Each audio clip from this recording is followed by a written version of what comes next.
Hello everyone, myself Snehal Shinde, lecturer in Praveen Patil College of Diploma Engineering and Technology from Electrical Department. Subject is Utilization of Electrical Energy, Subject Code 22626, Unit 3rd, Electric Drives and Elevators.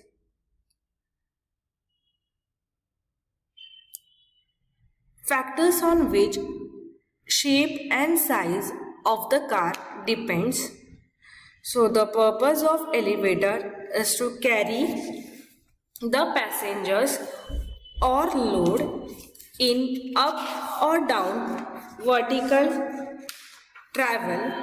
As per the norms, the following factors are to be considered deciding the size and shape of the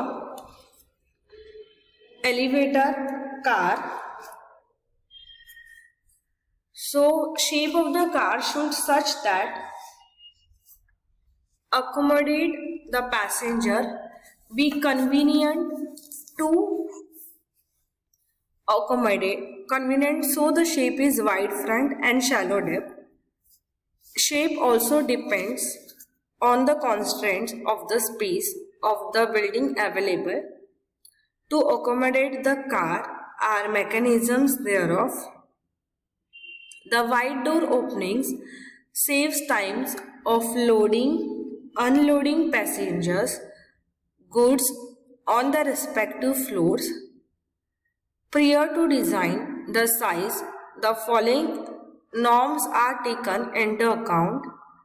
Space per person 0.2 meter square, maximum load capacity equal to 340 kg per meter square, average weight per person equal to 68 kg.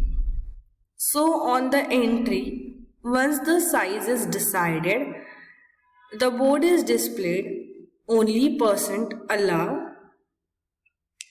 Inside the car, the rods to accommodate for the passengers to take the hand grip. For the air circulation, the fan is provided at the top of the cage, automatically or manually operated. Necessary instruction board is displayed inside to facilitate passengers to act in difficulties or emergency situations. Door opening or shunting mechanism be automatic, or if manual, it should be easy sliding. So in planning an elevator installation, consideration should be first given to the size and shape of the elevator car. It is mainly dependent on the design of building, and also it should be such as to obtain the highest operating efficiency in the movement of traffic. By experience, the best shape for an elevator car is one having a wide front and shallow depth. The wide front provides ample door opening, facilitating quick transfer of the passenger at the floor level. So the size of the car is determined either from number of passengers to be carried out or by the limitations in the building design. So the last topic is the Bombay Lift Act. So this is the Bombay Lift Act. So this act lays down provision for regulating the construction, maintenance and safe working of a certain classes of lifts and all machineries, apparatus pertaining thereto, and also prescribes procedure for issue of license for working of the lifts. This act also provides power to make the rules about the specifications, testing and licensing of the lifts, administrative machinery. This act is being enforced by the inspector of the lifts and officers appointed to assist the inspector of the lifts. The electrical inspector is the inspector of the lifts and assistant electrical inspectors are the officers appointed to assist the inspectors of the lifts to take the actions against the defaulters. So the penalty according to the Bombay Lift Act is, the penalty clause is also provided in the Act which prescribes a penalty amount for breach of any provisions of the Act or rules made there under, and for a continuous offence a penalty shall be charged for every day after the first day during which such breach continues.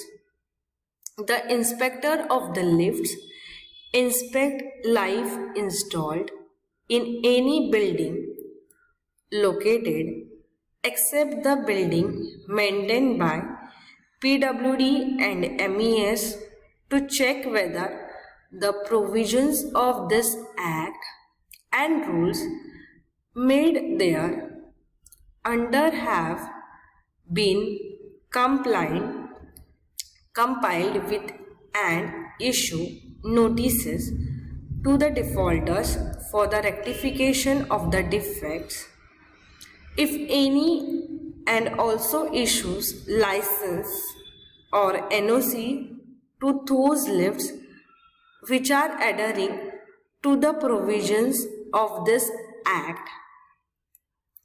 So here is the Delhi Lift Rules 1942. So the enforcement, these rules provide procedure for applying, obtaining license for working on lifts, specification of lift, components or machinery and safety devices to be used in the lift, and procedure for inspection or testing of the lifts. These rules are basically safety regulations which are being enforced for safe and proper construction or working, maintenance and inspection of the lift, for ensuring safety and users and also smooth working of the same. So as per the provisions of these rules, whosoever desires to install passenger lift shall have to submit an application on a prescribed performer on the inspector of the lifts for obtaining permission to erect the lifts.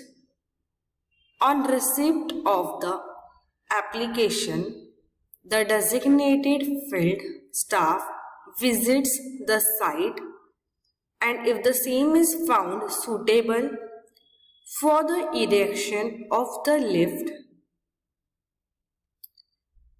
then permission is granted to applicant to install the lift.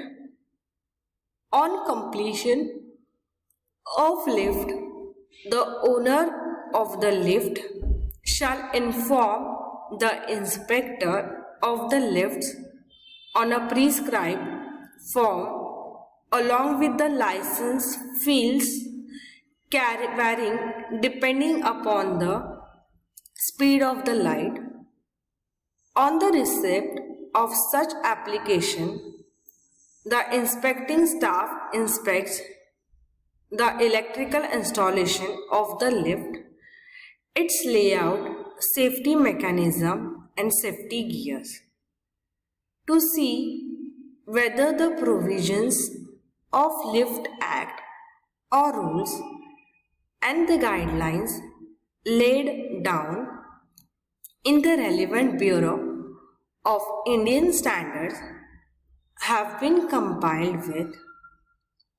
If upon inspection the same is found in accordance with the relevant provisions of the Lift Act and rules, the license for working of lift is issued. The lifts are also periodically inspected almost once in a year to check whether the same are being maintained properly and also whether the safety provisions are being followed or not. So here we completed the chapter 3, that is electric drives and elevators. In this there were two parts, electric drives and elevators. So in electric drives we studied concept, then factors governing the selection of the electric drives, that is motor. So the different types of electrical drives, that is individual drive and group drive and their applications.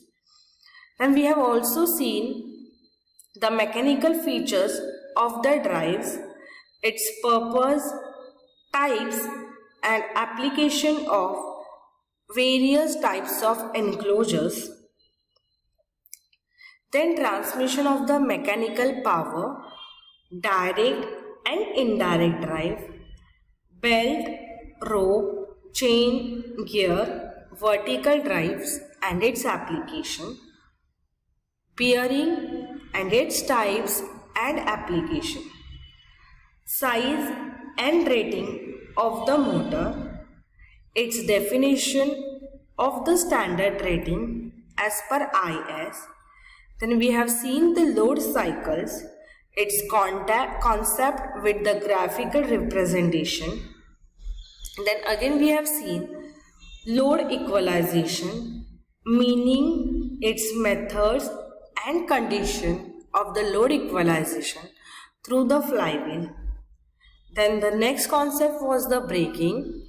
So in braking we have seen the definition of braking and the requirements of the idle braking system. And we have also seen the types of electrical braking systems, that was plug-in, rheostatic, dynamic and regenerative braking for DC series motor and 3-phase induction motor. Then the next part of this chapter was elevators. In it we have seen what is the elevator, its function, then application of the elevator, where it is used, then what are the types of elevators and its motor and safety. Then we have seen the factors on which shape and size of car depends. There were certain factors and size available. And the last point was Bombay Lift Act 1939. So it is the latest amendment. The act came in 1939. Okay. So we have also seen the Delhi lift rules. What are the rules according to the Delhi lift rules? And it is in 1942. So here we completed the electric drives and elevators chapter. Thank you.